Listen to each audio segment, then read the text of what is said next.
Abra comigo a sua Bíblia em Romanos capítulo 2. Estamos ingressando no capítulo 2. E eu peço que Deus nos dê graça para a gente dar conta de toda essa carta, belíssima carta. Se você não pegou os sermões anteriores, está tudo lá no nosso canal do YouTube.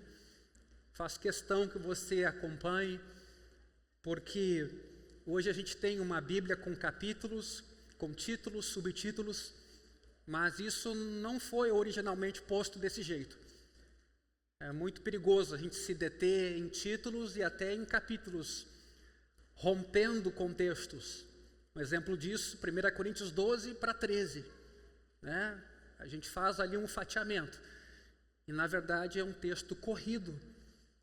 E essa é a tendência, inclusive, de edição de novas Bíblias. Ela ficar um pouco mais contextualizada, sem tantas rupturas nos textos. Romanos capítulo 2, nós vamos ler do verso 1 até o verso 16. Por isso você é indesculpável quando julga os outros, não importando quem você é. Pois naquilo que julga o outro, você está condenando a si mesmo, porque pratica as mesmas coisas que condena. Bem sabemos que o juízo de Deus é segundo a verdade contra os que praticam tais coisas. E você que condena os que praticam tais coisas, mas faz o mesmo que eles fazem, pensa que conseguirá se livrar do juízo de Deus? Ou será que você despreza a riqueza da bondade, da tolerância e da paciência de Deus, ignorando que a bondade de Deus é que leva você ao arrependimento? Mas, por ser teimoso e ter um coração impenitente, você acumula contra si mesmo ira para o dia da ira e da revelação do justo juízo de Deus, que retribuirá a cada um segundo as suas obras. A vida eterna aos que, perseverando em fazer o bem, procuram glória, honra e incorruptibilidade, mas ira e indignação para os egoístas, que desobedecem à verdade e obedecem à injustiça. Tribulação e angústia virão sobre todo aquele que faz o mal, ao judeu primeiro e também ao grego. Mas haverá glória, honra e paz a todo aquele que pratica o bem, ao judeu primeiro e também ao grego. Porque Deus não trata as pessoas com parcialidade. Assim todos os que pecaram sem lei também sem lei perecerão. E todos os que pecaram sob a lei serão julgados pela lei. Porque justos diante de Deus não são aqueles que somente ouvem a lei, mas os que praticam a lei é que serão justificados. Quando, pois, os gentios que não têm lei fazem por natureza o que a lei ordena, eles se tornam lei para si mesmos, embora não tenham a lei.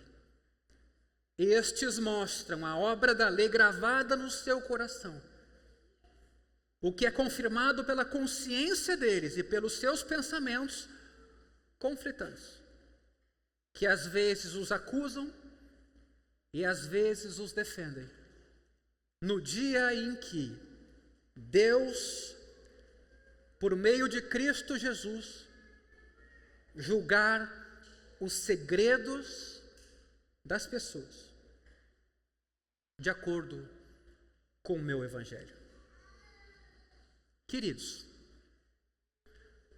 no capítulo 1 de Romanos, nos sermões passados, Paulo mostrou ao mundo como os gentios, como os pagãos, rejeitam a Deus.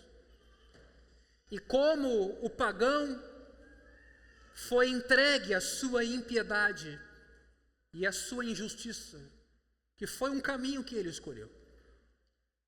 Aliás, a pior coisa, eu disse isso, que Deus nos pode dar é aquilo que a gente deseja, quando o que nós desejamos é pecaminoso.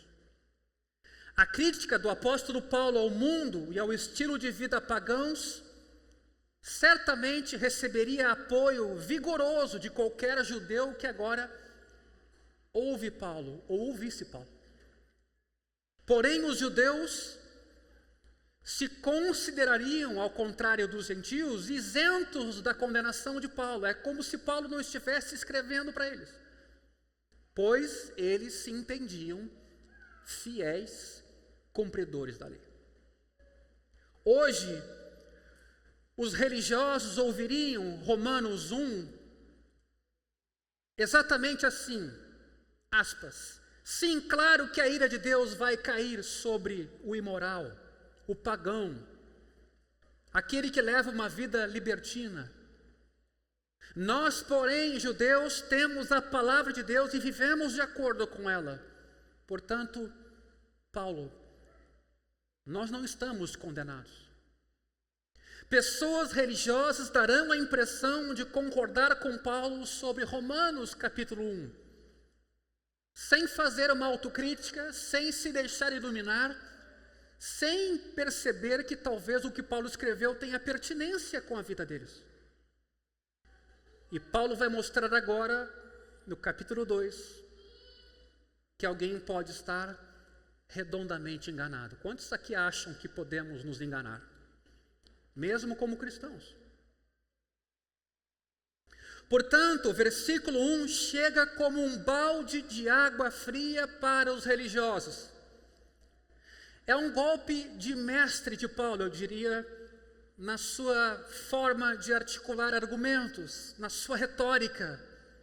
Paulo se dirige às pessoas que estão sentadas ouvindo a sua exposição sobre o estilo de vida dos pagãos, ali no capítulo 1, pessoas e até que por isso se sentem ainda mais satisfeitas por não serem como esses gentios, por não serem iguais aos gentios.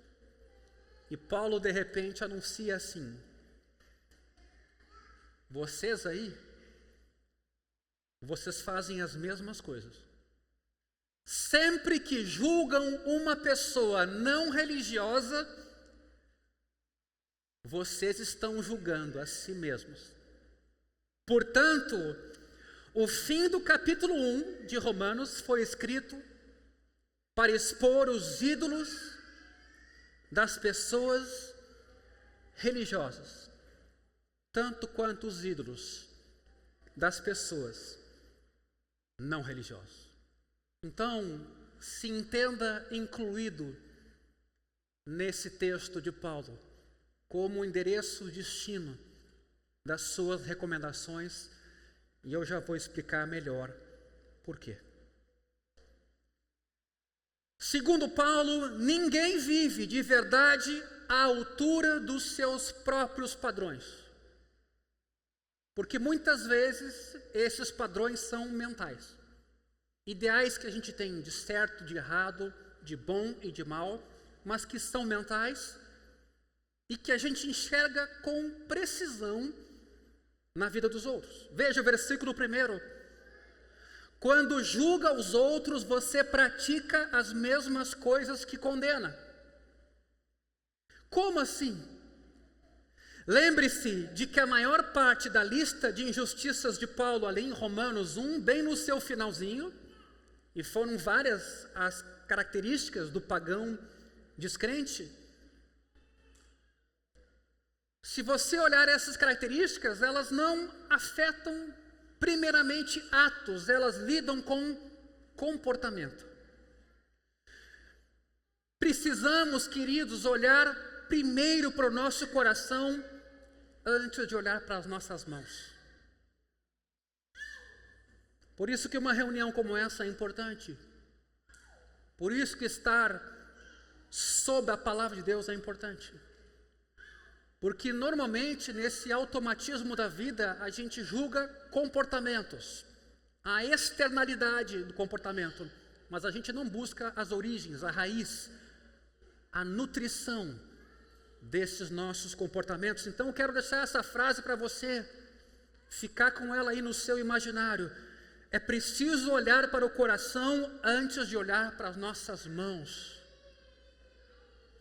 O ensino de Paulo está alinhado aqui com o Sermão da Montanha, no qual Jesus inclusive diz, Mateus 5:21, vocês ouviram o que foi dito aos antigos, não mate, e ainda quem matar está sujeito a julgamento. Eu, porém, lhes digo, bem na linha aqui de Paulo, que todo aquele que se irar contra o seu irmão estará sujeito a julgamento. A ira nem sempre é manifesta, nem sempre acompanha um comportamento, uma atitude.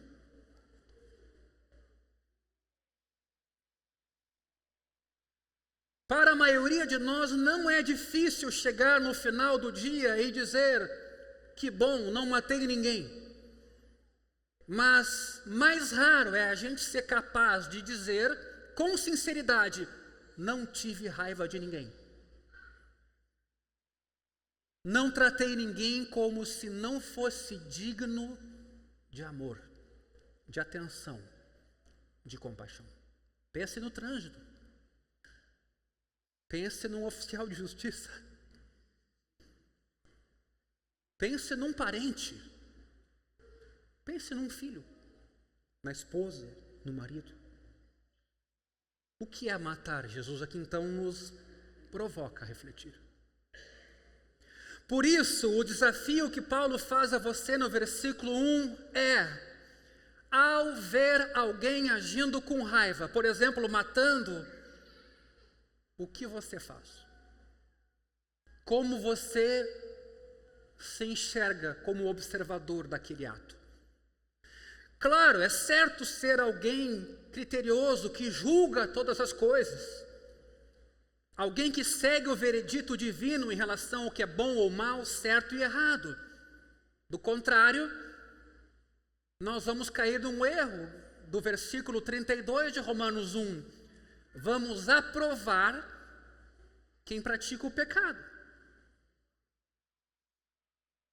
Tem que ter critério.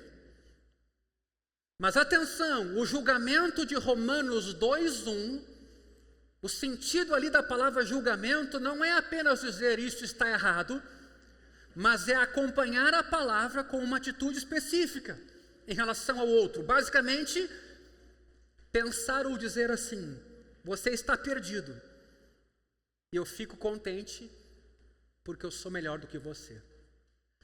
É a famosa mediocridade, que a gente se eleva a partir da descaracterização do outro. A gente olha para alguém então e diz, você está perdido, e fico contente porque me sinto melhor porque não sou assim. Em outras palavras, julgar aqui no versículo 1 de Romanos 2 é acreditar que os outros são dignos do juízo de Deus, ao passo que eu, religioso, eu não. Eu nem penso, nem reflito. É naquele automatismo da vida de me sentir melhor do que o outro. Queridos, isso não é para uns. Isso aqui é para todos nós. É até bem possível que julgássemos alguém por uma atitude da qual nós mesmos sabemos que partilhamos. John Stott salienta que temos a tendência de ser muito mais rápidos e ásperos em nossa crítica aos outros do que a nós mesmos. Porque encontramos todo tipo de desculpa para o nosso pecado.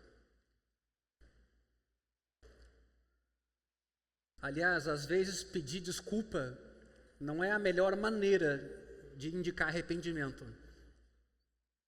A gente às vezes tem que dizer, eu errei e me arrependo do que fiz. Eu não peço desculpas pelas consequências, eu peço desculpa pela motivação de fazer aquela coisa. Isso é mais interior. Quais são as desculpas? Eu estava cansado. Eu entendi mal. Eu fui provocado. Bom, isso diante de um mal maior é um mal menor. Mas quando é com os outros, a gente é rápido em caracterizar e notar o pecado e condenar o outro, sem nem considerar às vezes os fardos e circunstâncias que essas pessoas estão atravessando. Olha o que o John Stott diz a respeito disso, aspas. Atiçamo-nos até atingirmos um estado de indignação e justiça própria em relação ao comportamento vergonhoso do outro. Ao passo que o mesmo comportamento não parece nem de perto tão sério quando é a gente que pratica, e não eles. Condenar os outros e perdoar-nos ao mesmo tempo é o que permite que nos apeguemos à autojustiça e ao nosso pecado. Você está percebendo que você acaba fortalecendo a si próprio e o seu pecado. Podemos nos sentir bem em relação a nós mesmos quando toleramos o que nos faz sentir bem. O problema é que Paulo aqui nesse texto vai ensinar que nós estamos condenando a nós próprios. Em outras palavras, no dia final do juízo de Deus, quando eu me colocar diante dele, o advogado de acusação será quem? Eu mesmo. Versículo 2: o juízo de Deus é segundo a verdade contra os que praticam tais coisas. Deus é escrupulosamente justo em seu julgamento, e sim usará os nossos padrões que a gente aplicou para os outros, os julgamentos que fizemos com a nossa boca, com os nossos comentários, com as nossas atitudes. Ele vai usar isso um dia conosco. Veja Mateus capítulo 7, versículo 1. De novo o alinhamento de Paulo com o Sermão da Montanha. Não julguem, para que vocês não sejam julgados. Como é importante esse encontro da teologia de Paulo com a teologia dos evangelhos. Mesmo espírito e conteúdo.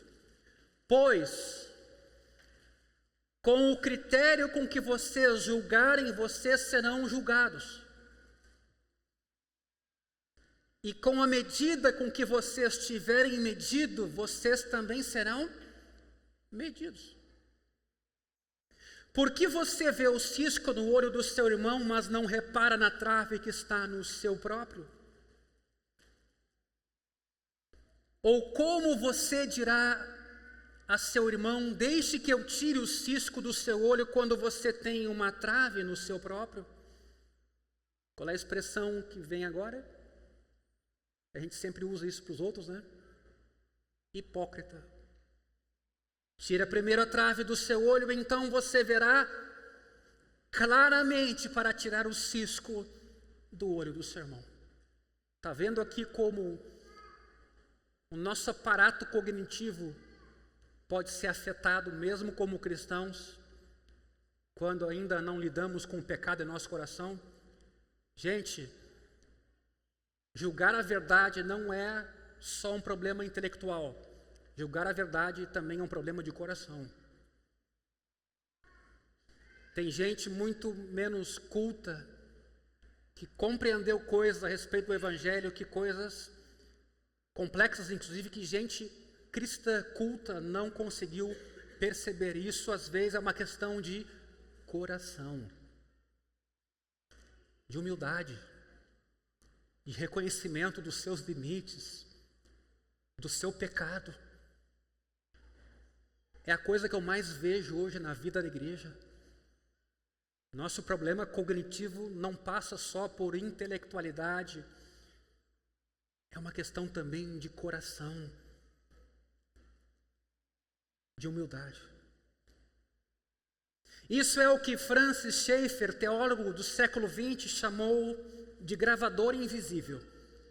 É como se, sem que ninguém percebesse, houvesse um gravador, hoje um gravador de MP3, quem sabe, em volta do pescoço de cada um de nós. Esse gravador registra tudo o que dizemos para os outros e sobre os outros,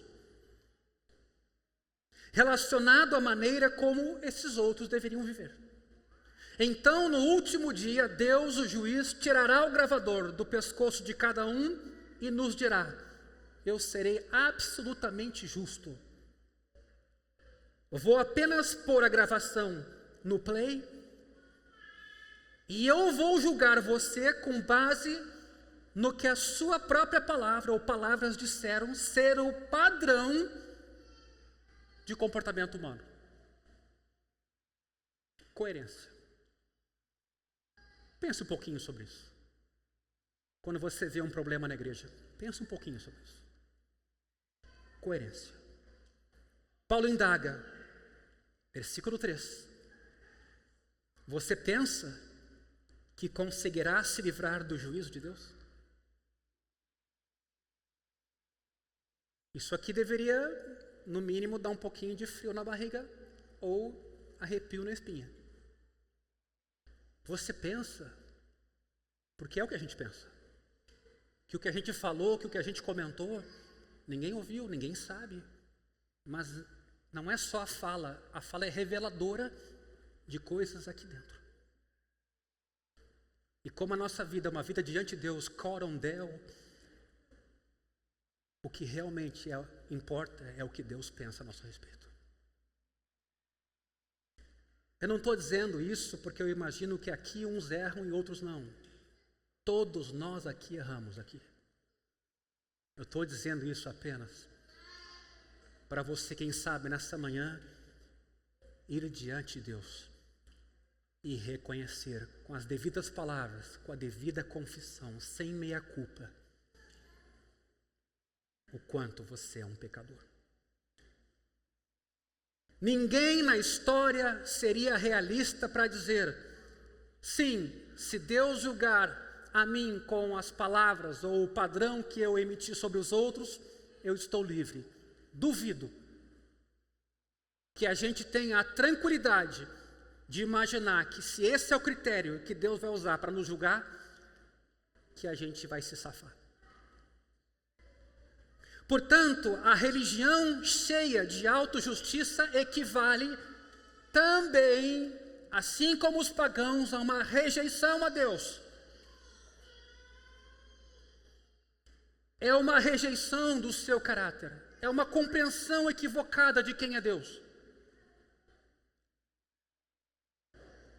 O ateu suprime a verdade sobre a existência e a natureza de Deus e usa os dons divinos para ser indulgente com os próprios desejos, não dá graças ao Criador e ao doador.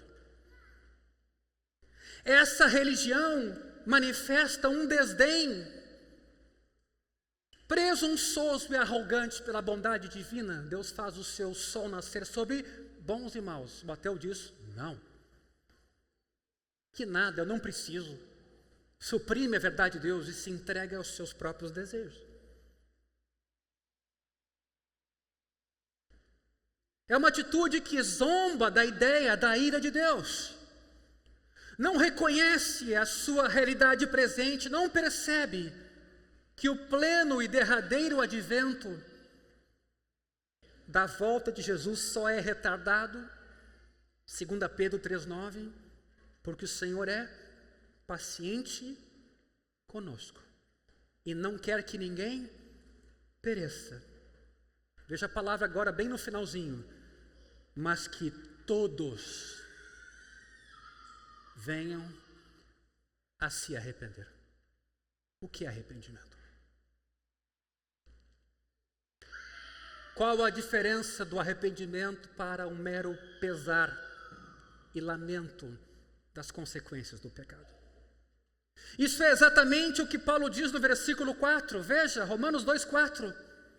Ou será que você despreza a riqueza da bondade, da tolerância e da paciência de Deus, ignorando que a bondade de Deus é que leva você ao arrependimento, gente, a gente não merece nada.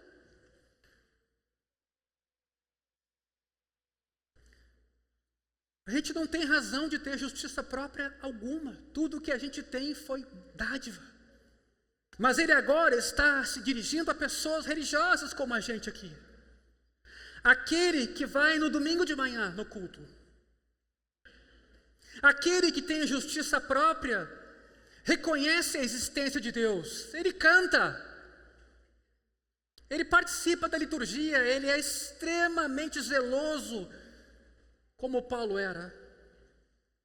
Mas ele não vê necessidade real de Deus.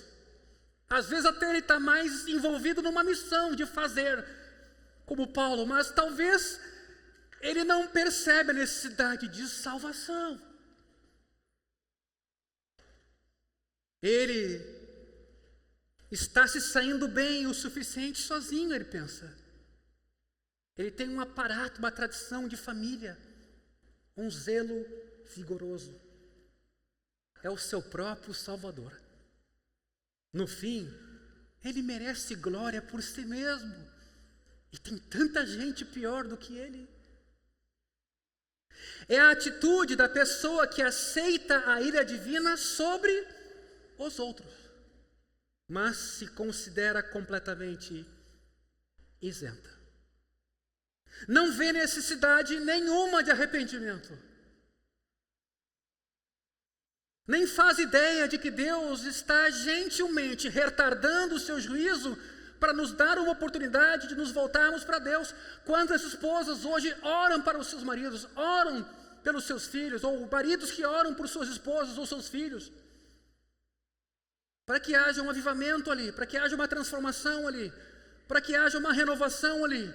Há quantos anos, às vezes, você está na igreja e a própria igreja está orando para você sofrer uma renovação e você continua com aquela vida, às vezes sem sentido, nada piedosa, se escondendo aqui, se escondendo ali, desculpa aqui, desculpa lá. Eu queria que você olhasse esse texto, tanto de Pedro, como agora de Paulo. Não despreze a riqueza de Deus, a bondade, a misericórdia, porque é ela que te leva a uma mudança de vida, a um arrependimento.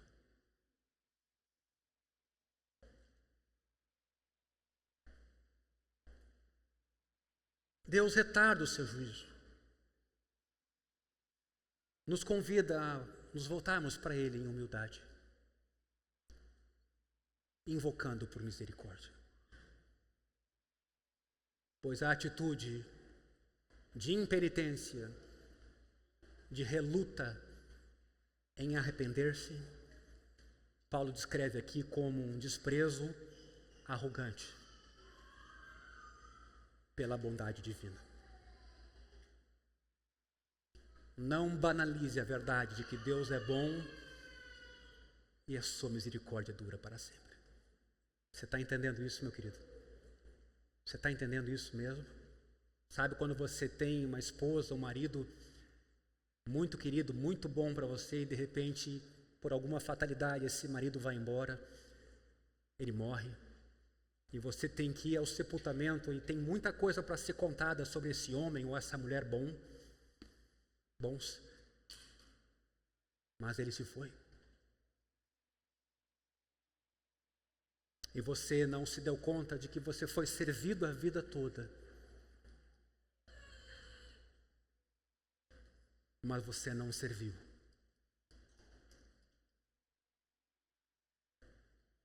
De alguma forma, a palavra de Deus, ela também nos confronta para a gente ter consciência disso, que o tempo está passando.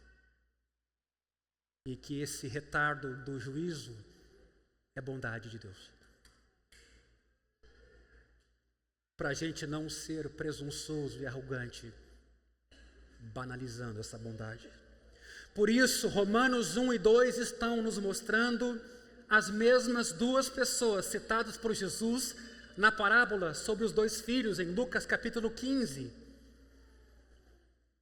Alguns chamam de parábola do filho pródigo, eu acho que é a parábola do Deus pródigo, que tem amor de sobra para dar. Nessa parábola, Jesus nos apresenta um pai com 2 filhos.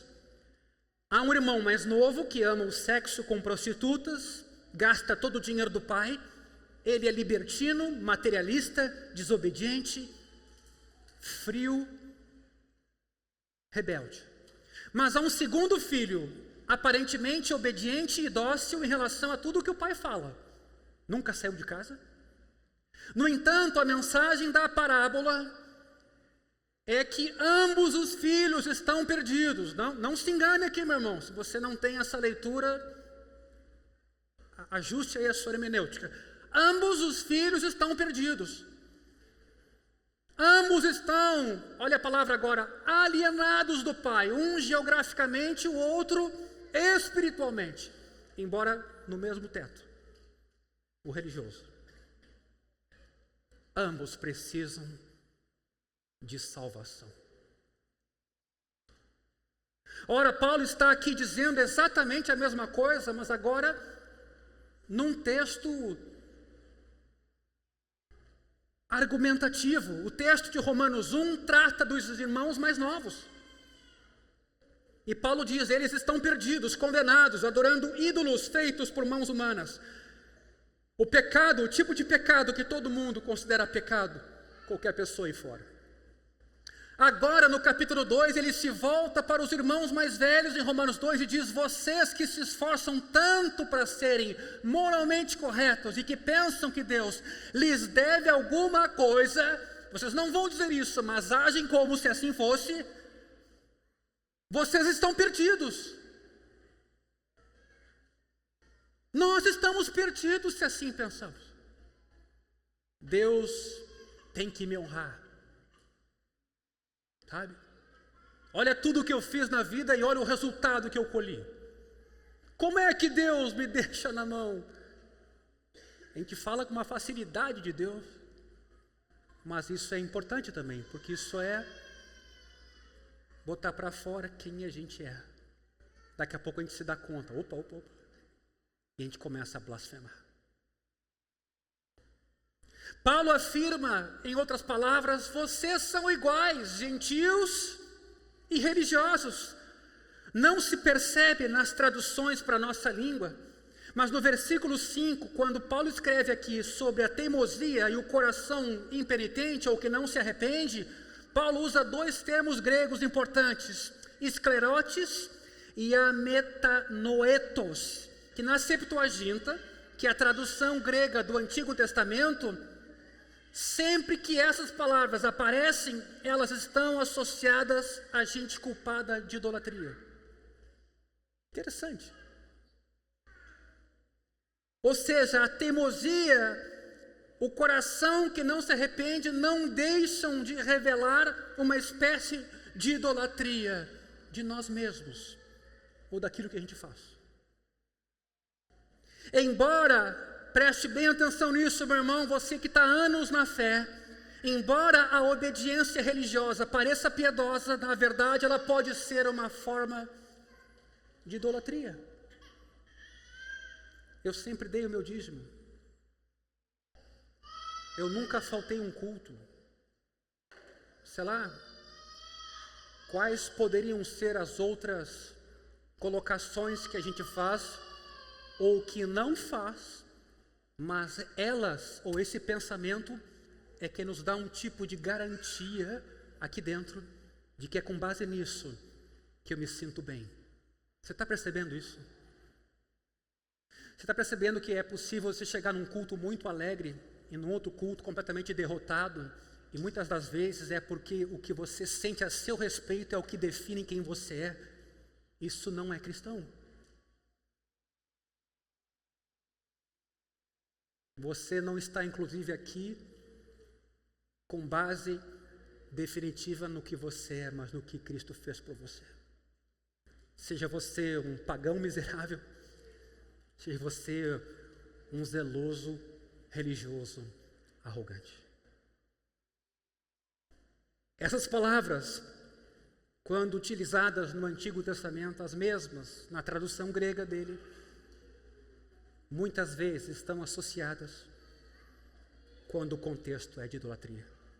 A pessoa religiosa pode ter rejeitado por completo todos os ídolos reais desse mundo: dinheiro, fama,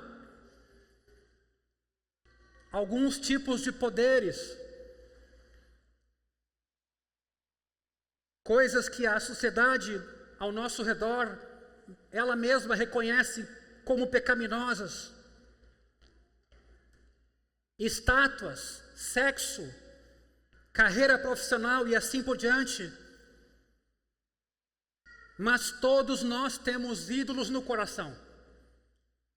Essas pessoas extraem a sua autoestima da sua própria moralidade. Encontram o seu salvador no fato de cumprirem regras. Adoram a própria correção moral. Porque eles pensam que ela os salvará. E Paulo diz com todas as letras: isso está errado. Versículo 5: você acumula contra si mesmo ira para o dia da ira e da revelação do justo juízo de Deus. Por isso, por mais que a gente reconheça a depravação total da natureza humana e que o pecado nos acompanha, o orgulho é a coisa mais antinatural para um cristão. Lide com isso. E não basta uma pintura. Você tem que tirar o cupim dentro.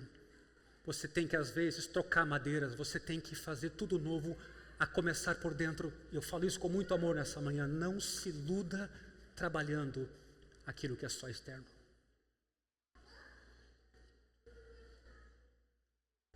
Portanto, Paulo está mostrando que pessoas religiosas necessitam do Evangelho tanto quanto, na mesma medida, que pagãos, que ateus. E que pessoas religiosas fogem do Evangelho tanto quanto o ateu. Você está entendendo nessa manhã realmente o que eu estou querendo dizer? Que o religioso foge do Evangelho, foge da declaração de que você é o principal dos pecadores, como o vídeo que eu postei recentemente no Rios. Que você é o principal, não é o do lado, não é o pai, não é a mãe, é você é o principal dos pecadores. Porque se você fugir dessa verdade, você está dizendo que o Evangelho é dispensável, você está fugindo do Evangelho. E você de repente até acha que na ceia você tem um lugar à direita ou à esquerda. Quem é que disse isso, né? Pedro e João, ou a mãe deles. Meus irmãos, o cerne do Evangelho é que a justiça de Deus foi revelada, portanto, só pode ser recebida. Quando confiamos em qualquer coisa ou pessoa que não Jesus para nos dar a justiça, nos recusamos a aceitar a verdadeira justiça que nos é imputada pelo Evangelho, a justiça de Cristo. Confiar nas regras divinas é autodependência. Não é dependência do pastor de uma igreja. Confiar nas regras divinas é autodependência na medida do seu desempenho. Tem pessoas que têm facilidade com o plano de leitura da Bíblia. Tem pessoas que têm facilidade com o horário dos cultos. Tem pessoas que têm facilidade com o dízimo, com a oferta. Tem pessoas extremamente entregues até ao serviço da igreja. Mas atenção, você pode colocar a sua confiança nisso tudo. Isso é um problema. Porque você está afastando a justiça que vem de Deus. Confiar nas regras divinas é autodependência. E rejeição a Deus, tanto quanto o ateu ignora as regras. Posso ouvir um amém para isso? Eita. Qualquer pessoa moral que esteja satisfeita com o seu estado espiritual está negando a doutrina da justificação somente pela fé. Por isso que a fé cristã É uma carreira, você não para. Você não se acomoda. Você não diz é assim mesmo, ou eu sou assim mesmo, eu vou ficar assim mesmo. Não faz sentido. Você foi resgatado de uma vida para ter uma nova. Qualquer pessoa moral que esteja satisfeita com seu estado espiritual está negando a doutrina da justificação somente pela fé. Pensa não precisar de que lhe seja concedida a justificação porque ele já tem a sua própria. Não sabe que precisa do Evangelho, portanto, não o procura.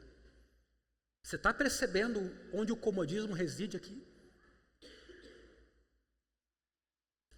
Não, está bem assim. Quando Deus me tocar, eu vou buscar, pastor.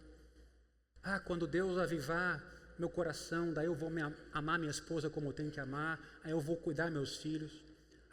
Pastor, Deus é misericordioso. E na verdade você não está percebendo a finalidade da misericórdia de Deus. Sem falar do tempo em que a gente sofre na mão da carnalidade. Haverá de se levantar com orgulho, quem sabe, esse religioso no último dia, até que Deus resolver apertar a tecla play daquele gravador invisível. Como saber? E aí agora uma pergunta para você. Se você é aqui a pessoa para quem Paulo se dirige. 3 maneiras de descobrir. Primeira, você se sente um pecador incorrigível, a quem Deus teria toda a razão de lançar fora, em virtude do estado da sua vida e do seu coração? Você pensa que essa realidade dura aqui, ela fala bem, fielmente a respeito de você? Talvez você tenha uma outra alternativa. 2. Quando considera como vivem as pessoas fora da sua igreja, você balança a cabeça e julga em seu coração. Meu coração é por natureza igual ao deles. Ele apenas se mostra de maneira diferente.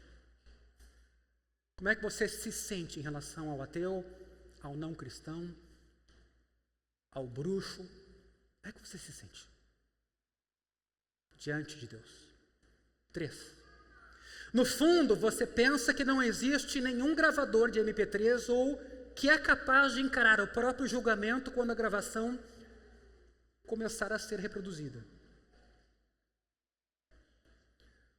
Ou você admite que seus próprios valores o condenarão e que precisa que o coloquem numa posição de quitação junto a Deus. Eu participei de uma situação muito constrangedora um tempo atrás, que eu trago ela comigo até hoje. Eu fui convidado a dar quitação moral a uma pessoa, literalmente através de um documento escrito, uma pessoa cristã, de modo que essa pessoa ficasse, aspas, em paz, com, digamos assim, aquele desfecho que nós tivemos entre nós. A primeira coisa que eu pensei foi, mas importante mesmo é o que Deus pensa, e é Ele que dá a verdadeira quitação. Quem sou eu para dar quitação moral para quem quer que seja? O que eu entendo, então, quando as pessoas fazem isso? Elas não estão preocupadas com o veredito mais profundo, mais alto e do verdadeiro juízo. Elas estão preocupadas com a opinião dos outros, em convencer os outros, mantendo o seu coração escondido.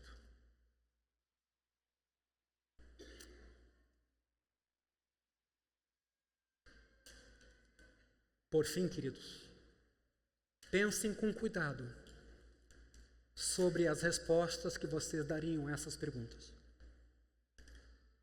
e depois de essa resposta subir ao seu coração, coloque ela diante de Deus.